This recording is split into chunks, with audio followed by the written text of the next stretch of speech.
E aí pessoal do Facilitando a Medicina, tudo bom com vocês? Eu espero que sim. Eu sou Cleverson Delvec e a gente vai para mais um vídeo referente à infectologia. Hoje, destacando as hepatites. Vamos entender todos os tipos de hepatites, como elas acontecem, os sintomas, o diagnóstico e o tratamento. Eu convido você a se inscrever aqui no canal para participar da nossa comunidade. É muito simples, só clicar nesse botãozinho vermelhinho escrito inscrever-se, que está embaixo do vídeo. Clicou ali, você já faz parte aqui. Tá convidado, se inscreve e vamos ao que interessa, hepatite. Bom, hepatite A, o que a gente pode falar sobre ela? Primeiro, características. Ela, basicamente, é causada por um vírus que, inclusive, pertence a um grupo, o grupo picornavírus, ou picornaviridae. Esse tipo de vírus, pessoal, ele tem alta estabilidade. O que isso quer dizer? Isso quer dizer que ele tem certa resistência. Resistência ao quê? A temperaturas, inclusive temperaturas altas, por um longo período, ele consegue resistir. E também a pH bem ácido. Então a gente está diante de um vírus que é resistente. Além disso, ele tem grande facilidade de transmissão. Então, geralmente, quando uma pessoa tem, ela acaba passando facilmente para outra pessoa, para outra, e causando a famosa epidemia. Então, lembre-se disso. Quando você lembra da hepatite A, é causada por um vírus do grupo aí, do nosso picornavírus, e que basicamente tem alta transmissibilidade, tem alta facilidade de transmissão. Beleza? E tem resistência. Agora, para a gente ter uma ideia, uma noção, em 2011 foram 7 mil casos. É claro que isso aí, né, todos os anos sempre vai ter alguns casos de hepatite A.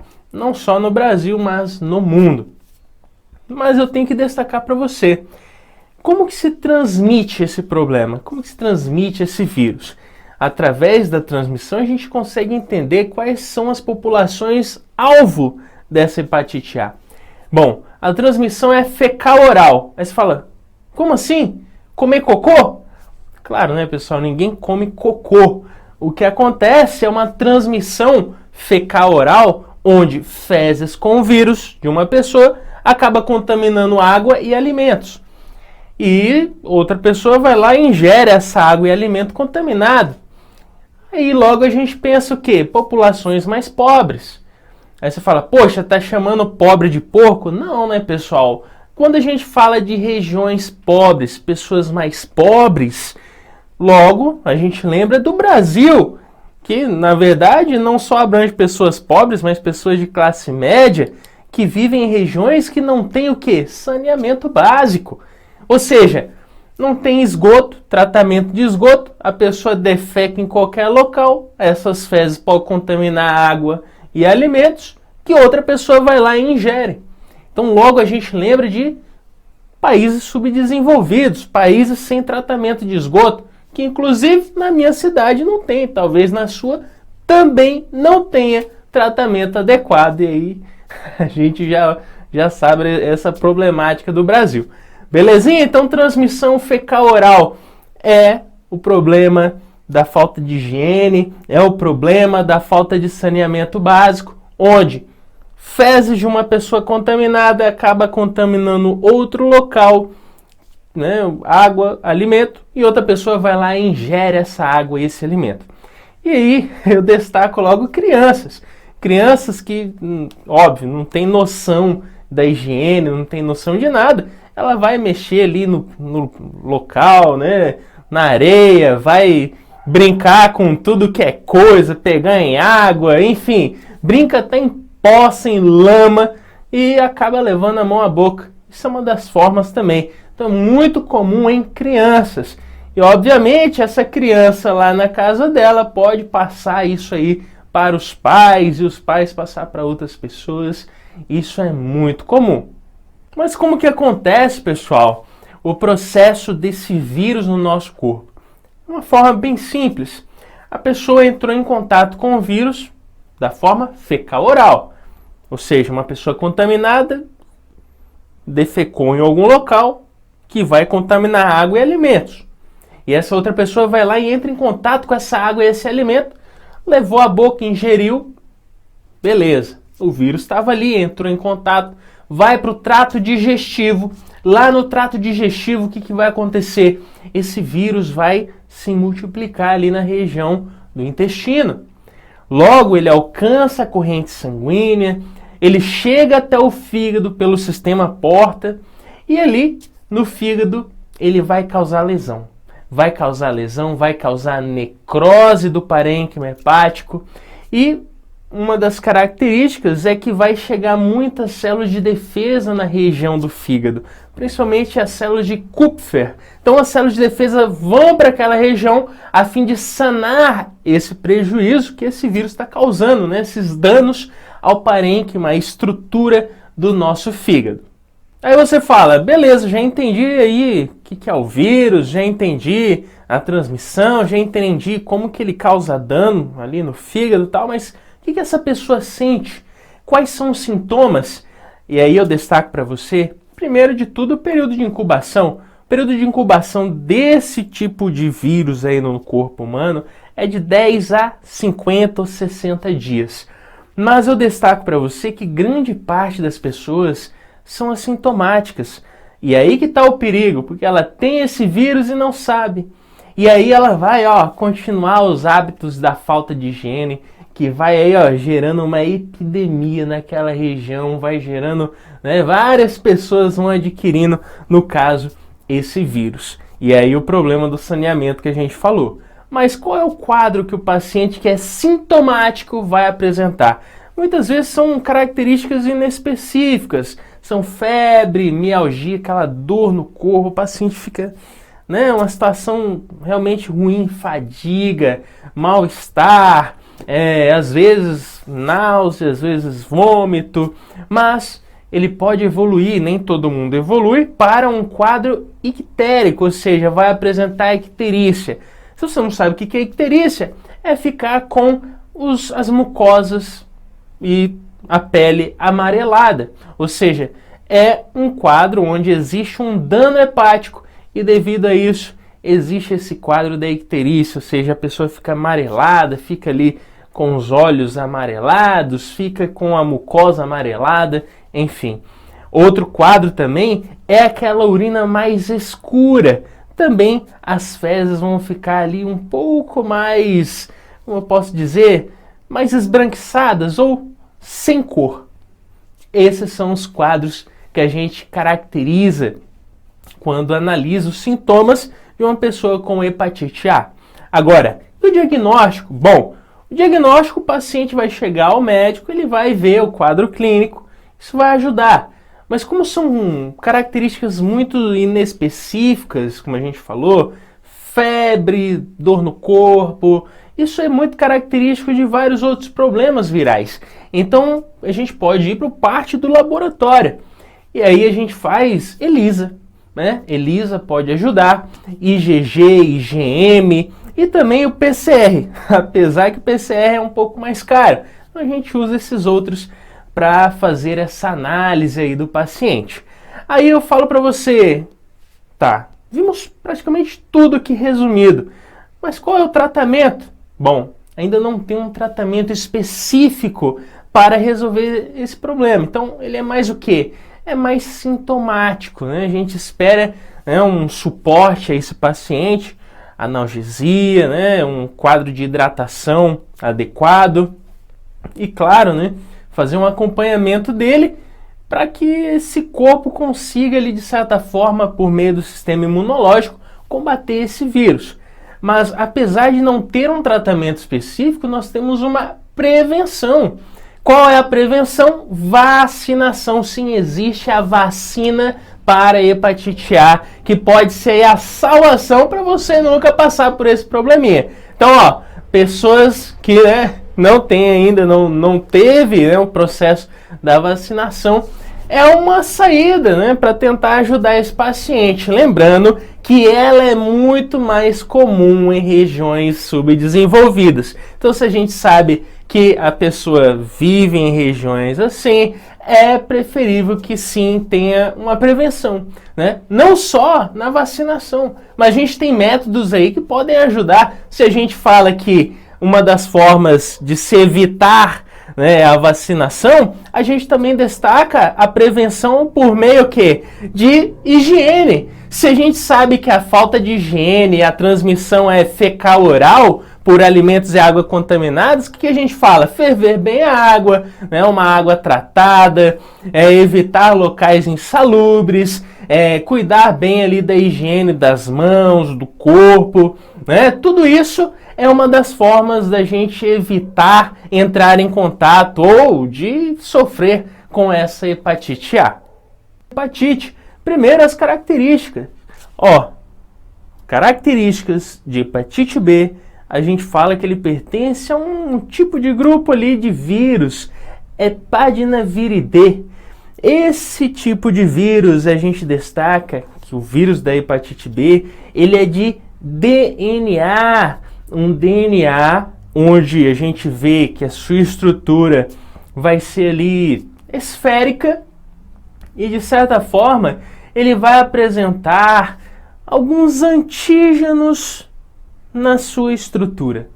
E esses antígenos que podem ali de certa forma dar como referência a presença de anticorpos, como a gente vê aí na tela. Então existem antígenos na estrutura desse vírus. E aí eu destaco o HSAG. O HSAG está ali na superfície desse vírus. Então, geralmente, ele é utilizado como uma forma de diagnóstico. Porque se você vê a presença desse antígeno, claramente ali está o vírus. Porque ele está aonde? Na superfície desse vírus. Tranquilo? Tem ali, além desse HBsAg, tem o HBeAg e o HBcAg. Esse HBcAg, ele vai estar no interior do vírus. E esse HBeAg, ele basicamente vai estar presente quando o vírus está em grande multiplicação no corpo daquele indivíduo. Então, cada um desses antígenos vão estar presentes, né, dentro desse nosso vírus. Nosso vírus não, desse vírus da hepatite B. Tranquilinho? Então essas são as características iniciais. Agora, de certa forma, se eu tenho antígeno, eu vou ter anticorpo. Como nós vemos o anti-HBs, né? No caso, estaria aí, né, frente ao antígeno HBsAg, que a gente destacou que está na superfície desse vírus. Então, pessoal, o que a gente viu até aqui? Características. O vírus da hepatite B, basicamente, ele é de DNA. Ele vai ser encapsulado, vai ser esférico e vai possuir antígenos em sua estrutura. Um deles vai estar na superfície desse vírus, que é o nosso antígeno, antígeno que está na superfície ali, que é o HBsAg.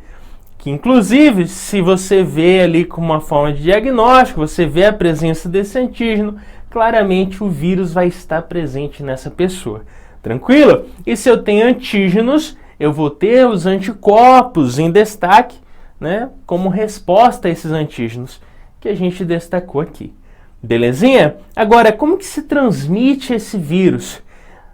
Principalmente por contato íntimo, principalmente pela via sanguínea ou por relação sexual, né? O parceiro tem, acaba passando para outra pessoa. Ou também de forma vertical, da mãe para o feto, também pode ser uma forma aí de transmissão. Aí a gente destaca, se essas são as principais formas de transmissão, quais são os verdadeiros riscos, né, que a gente pode destacar quando a gente sabe a transmissão? São pessoas usuárias de drogas. Pensa só, aquela pessoa que usa certa substância química, um dependente químico, se ela está usando, compartilhando seringa, uma pessoa que está, um usuário que está com essa hepatite, compartilha seringa com outro, vai transmitir, porque a transmissão é via sanguínea também, como a gente destacou. Outro profissional aí que pode estar em risco é o da saúde, né? O enfermeiro, o médico, biomédico, enfim, que tem ali, né, um manuseio direto com objetos cortantes, está manuseando um paciente com essa hepatite B, pode ali acabar, né, de certa forma, tendo um acidente e adquirindo também, já que a gente falou que a via sanguínea é uma forma de transmissão. Então, todas essas situações são fatores de riscos que pode aí, né, desencadear esse problema. E claro, pessoas que passam transplante, né, uma pessoa transplantada que pegou o órgão de uma outra pessoa que pode ter essa hepatite B também pode desenvolver esse problema. Tranquilinho? Agora, quais seriam os sintomas? O paciente que tem hepatite B, o que ela vai sofrer? Primeiro de tudo, que quando entra em contato com esse vírus, o vírus geralmente vai levar alterações hepáticas, alterações no fígado. Então são lesões de fígado. E aí a gente destaca que essas alterações podem gerar icterícia. O que é icterícia? É quando existe aquele amarelamento de mucosas e da pele, né? A pessoa fica com aquela pele amarelada, fica com os olhos meio amarelados, mucosa amarelada. Isso é icterícia, como uma forma de resposta a essa lesão hepática que está acontecendo nesse fígado. Então, icterícia. Outro problema seriam dores abdominais, né? A pessoa sente dor ali na região do fígado. A pessoa também vai destacar principalmente aí náuseas, vômitos, mal-estar. A pessoa também pode desenvolver ali aquela urina um pouco mais escura. Então, tudo isso, né, são alterações e sintomas que a pessoa vai, né, desencadear por causa dessa lesão que o vírus está causando no fígado dela. E claro, pessoal, tem outros problemas, vasculite necrosante, glomerulonefrite, tudo isso pode sim ser desencadeado pela presença do vírus no corpo dessa pessoa. Mas os principais é o que a gente destacou, né? Seria icterícia, dores abdominais, náuseas, vômito, mal-estar, alterações nessa urina, tudo isso são características as principais a se destacar quando a pessoa sofre com a hepatite B. Agora, a gente viu características do vírus, vimos aqui os sintomas. O que a gente tem que saber mais? Diagnóstico, como que é feito o diagnóstico desse paciente? Primeiro de tudo que a gente pode destacar é que um paciente em uma fase aguda, geralmente ele vai poder apresentar esses antígenos. Lembra o antígeno que a gente falou que está ali presente nas estruturas do vírus, como o HBsAg? Então, esse antígeno de superfície ele pode ser encontrado e ser apresentado na fase aguda do problema. E não só isso, também a gente vai encontrar o IgM, que é comum na fase aguda de não só do vírus aí da hepatite B, mas em outras situações também. Agora, na fase crônica, nós vamos encontrar a presença do nosso IgG. Não só do IgG, né, mas também vamos encontrar ali na fase da cura ainda a presença desse IgG. Beleza, pessoal? Claro, o que a gente está falando aqui? Estamos falando da presença de anticorpo, né? IgM é de fase aguda. IgG está na fase crônica, ou ali já na fase de cura, né? Onde o paciente ainda vai ter a presença desse IgG, né, no seu soro, no seu sangue. Tranquilo? Então, falando de uma forma bem simples, se você quer fazer o diagnóstico do paciente, ELISA é uma das principais formas, né? ELISA é um tipo de exame que você vai analisar e vai ver exatamente o que a gente está falando aqui. Vamos ver a presença ou não desse vírus no sangue e no corpo do paciente. Tranquilo? Então, nós vimos aqui características, sintomas, diagnóstico e o tratamento. Vamos dar uma olhadinha agora. Bom, pessoal, no tratamento, em situações mais leves, você faz apenas um acompanhamento ali, de certa forma, de suporte. O paciente está com dor, está com um certo desconforto. Faz um suporte no sentido dor, analgésico e tal, para dar um bem-estar. Já em situações ali crônicas, complicadas, aí a gente usa interferon. O interferon, geralmente, o uso de 4 a 6 meses é uma das formas também. Além dos inibidores da transcriptase reversa, também é uma alternativa para o tratamento desse paciente. Mas o que se destaca aí é o uso do interferon para ajudar, de certa forma, esse paciente no combate ao vírus dessa hepatite B, hepatite C. Bom, pessoal, o que a gente pode falar da hepatite C? Primeiro de tudo, que é um problema ocasionado por vírus. Essa hepatite C, que antigamente era chamada de hepatite não A, não B, ou seja, porque não era nem hepatite A, nem hepatite B. E posteriormente, eles decidiram logo colocar o nome de C aí, hepatite C, já para diferenciar das outras duas. Agora, esse tipo de vírus, ele pertence ali a um grupo, né, da família Flaviviridae. E esse tipo de vírus, ele tem uma característica de conseguir modificar-se geneticamente. Ele consegue ter uma variabilidade, o que dá uma certa resistência desse vírus. Lembrando, pessoal, que ele tem ali uma certa limitação do seu processo replicativo e a gente caracteriza ele por ser um vírus que ataca no ser humano o fígado, ou seja, ele causa danos hepáticos até um ponto que ele pode cronificar e influenciar no indivíduo a formação ali de um hepatocarcinoma, algo ali mais maligno, né, pessoal? Então, algo preocupante. Então, lembre-se disso. Esse vírus, ele ataca e causa danos no fígado. E, claramente, ele, com o tempo, pode ir cronificando. Então, pessoal, essas são as principais características que a gente pode destacar referente desse vírus. Agora, quanto à epidemiologia, esse vírus, ele não é tão incomum, não. Ele é bem comum no mundo todo. Para você ter uma ideia, 3% da população mundial sofre com esse problema todos os anos. Mas é tão preocupante que 300 mil pessoas morrem todos os anos por causa dessa hepatite C, exatamente pela capacidade dele de cronificar, de gerar ali danos hepáticos gravíssimos, que muitas vezes pode ser irrecuperável e levar o indivíduo a óbito. Então lembre-se disso. Agora, a gente sabendo essas características, é importante a gente saber também como que se transmite, como que a gente acaba adquirindo esse tipo de vírus. E aí a gente destaca que a principal via de transmissão da hepatite C é pela via sanguínea. Não só pela via sanguínea, mas também pela via sexual. Ou seja, um parceiro onde passa esse vírus para o outro no ato da relação.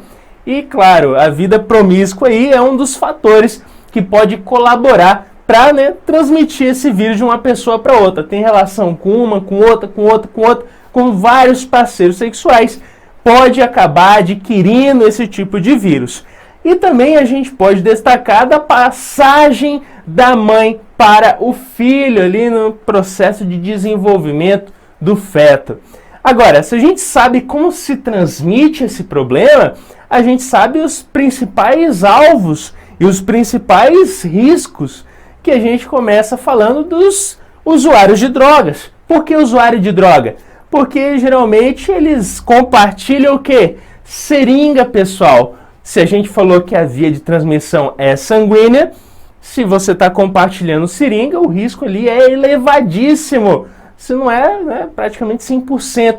Quando uma pessoa tem, acabar passando para outra. Agora, além dos usuários de drogas, a gente destaca também os profissionais que trabalham na área da saúde. Pensa só, um acidente com agulha ali, objetos cortantes, tudo isso é fator preocupante para, né, um possível perigo de transmissão. Tranquilo? Agora, sabemos características, sabemos como se transmite, sabemos aí os fatores de risco, a epidemiologia e os sintomas. O que essa pessoa vai sentir quando sofre com essa hepatite C? Primeiro de tudo, pessoal, o período de incubação desse vírus é de 7 a 8 semanas. Lembrando que como nós falamos, o vírus ele alcança o fígado e gera ali danos hepáticos. Então, uma das características é a formação de icterícia. É um dos sintomas desse paciente. O que é icterícia? É aquele paciente que fica o quê? Com a pele amarelada, com mucosa amarelada, aquele olho amarelado. Exatamente como você está vendo aí nessa imagem. Né? Não tem erro. A pessoa fica amarelada, é um dos quadros.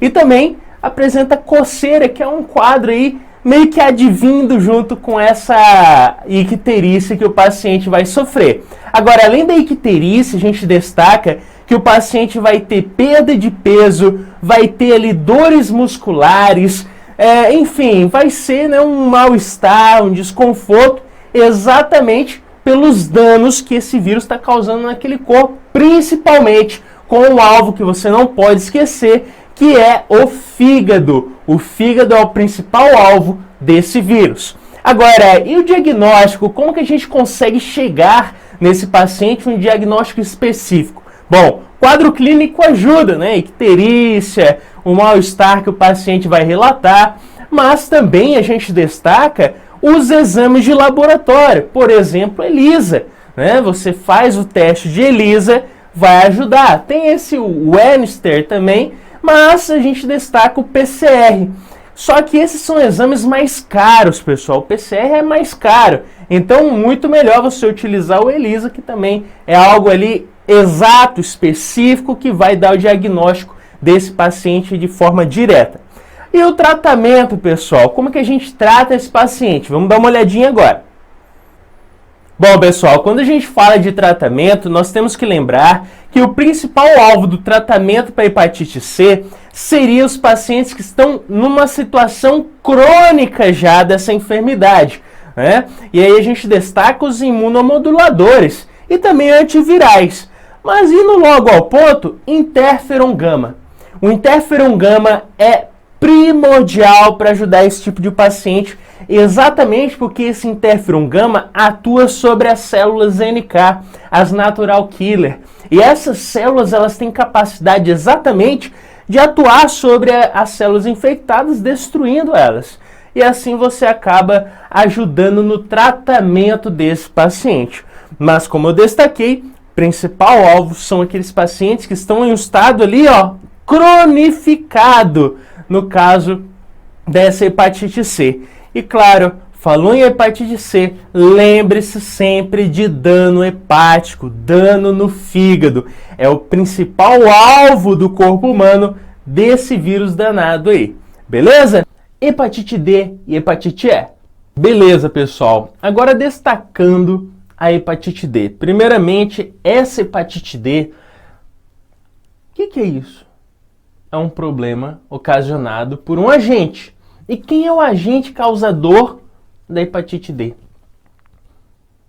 É um vírus. É o vírus da hepatite D.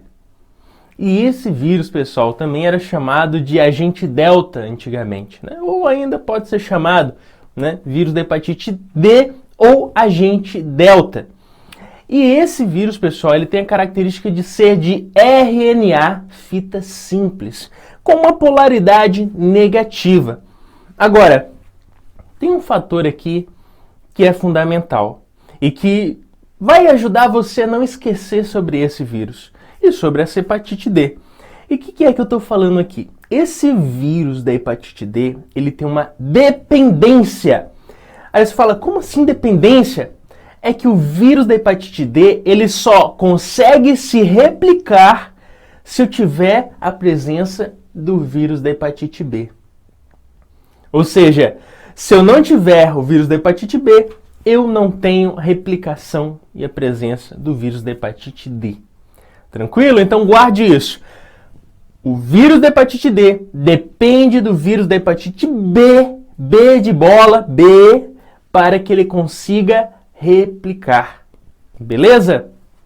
Aí você fala, beleza, já entendi que a hepatite D é causada por um vírus de RNA, fita simples, né, polaridade negativa, e que para ele se replicar ele depende da presença do vírus da hepatite B. B de bola. Tranquilo? Agora, como que um ser consegue adquirir esse vírus? Como que ele consegue ter contato com o vírus da hepatite D? Bom, via sexual. Aí a gente destaca o uso do preservativo. Tranquilo? Então, lembre-se disso. Quando a gente fala de vírus da hepatite D, a transmissão dele é por meio sexual, né? Relação sexual sem preservativo contribui para conseguir isso aí de brinde, né? E claro, também pela via sanguínea, né? Principalmente entre usuários de drogas que compartilham seringas, né? Também é uma forma, ou até mesmo pessoas que trabalham na área da saúde, né? Nós que somos da área da saúde, tem contato ali com, né, o sangue de pacientes, pode por algum acidente acabar ali perfurando, né, tendo algum acidente e adquirindo esse problema. Tranquilo? Então, falou de transmissão via sexual e via sanguínea, ou por compartilhamento de seringa entre os usuários de drogas, ou acidentes, né, em trabalho. Agora, quais são os sintomas que o paciente sente? Primeiro, o período de incubação é de 3 a 7 dias, ou seja, uma semana até. E o que o paciente sente é mais ou menos ali um mal-estar, náuseas e vômitos, uma letargia, né, uma fadiga, aquele mal-estar típico.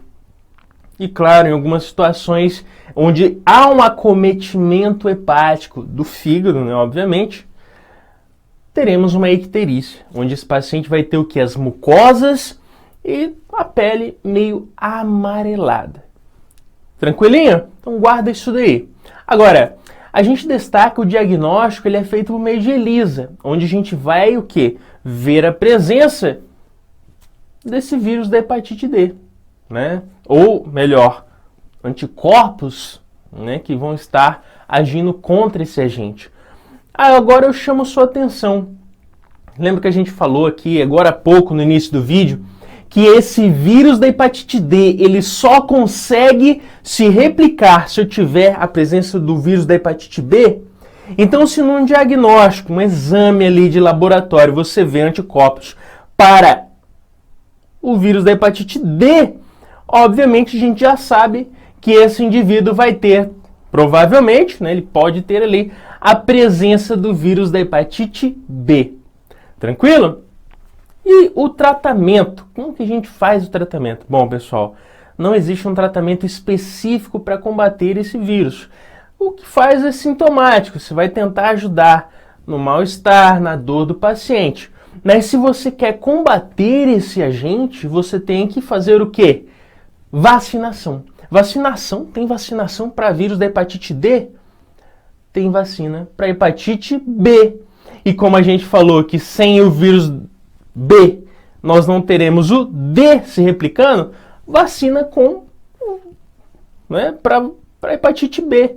Se você vacina para hepatite B, automaticamente você ajuda a combater também esse vírus da hepatite D, já que o vírus da hepatite D depende do B para se replicar. Beleza? Tem um trava-língua aí, mas eu acho que você entendeu. Então falamos do hepatite D. E o hepatite E, né? O que a gente pode falar? Primeiro de tudo que ele é causado por um vírus também. Porém, esse vírus ele é pequeno e não encapsulado. Agora, a gente destaca aqui que ele é bem raro, né, no Brasil, mas que é muito comum lá fora, na Ásia, na África Central e no Oriente Médio. Mas no Brasil ele é meio raro, né? Não é muito comum. E eu destaco também que, de certa forma, ele é benigno, né? É benigno, mas que pode ter uma certa preocupação em gestantes. Então, como nós falamos aqui, a gente tem que destacar exatamente isso, né? É benigno, mas que em gestantes é preocupante, porque pode ali levar a uma situação, né, de complicações. E eu destaco para você que o período de incubação pode ser até, né, meio comprido, como a gente vê aí na tela. Mas que as complicações que a gente destaca pode ser acometimento hepático com icterícia, ou até mesmo hepatomegalia, anorexia, né? Então é mais preocupante quando existe esse acometimento, destacando novamente para as gestantes. Tranquilo? Aí eu falo para você, e a forma de transmissão? Bom, aqui no caso, diferente da hepatite D, ela basicamente vai ser fecal-oral, ou seja, por meio de alimentos e água contaminados, né? Então ali a falta de higiene e tudo mais é uma das formas aí, né, da transmissão dessa hepatite E. E também, falando do diagnóstico, podemos ver por meio da presença de anticorpos que vão combater esse vírus, né? Pela análise ali laboratorial, nós podemos observar a presença de anticorpos frente a esses agentes e nos ajuda ali no diagnóstico. E o tratamento, como eu falei, também não existe um tratamento específico. Se o paciente sofre com essa hepatite E, vai ter que agir ali de certa forma para ajudar o sistema imunológico, ajudar, né, no quadro sintomático e tudo mais, para que ele tenha ali uma boa recuperação. Então, pessoal, com isso finalizamos mais um vídeo. Eu espero ter te ajudado. Se inscreve no canal e até o próximo vídeo. Valeu!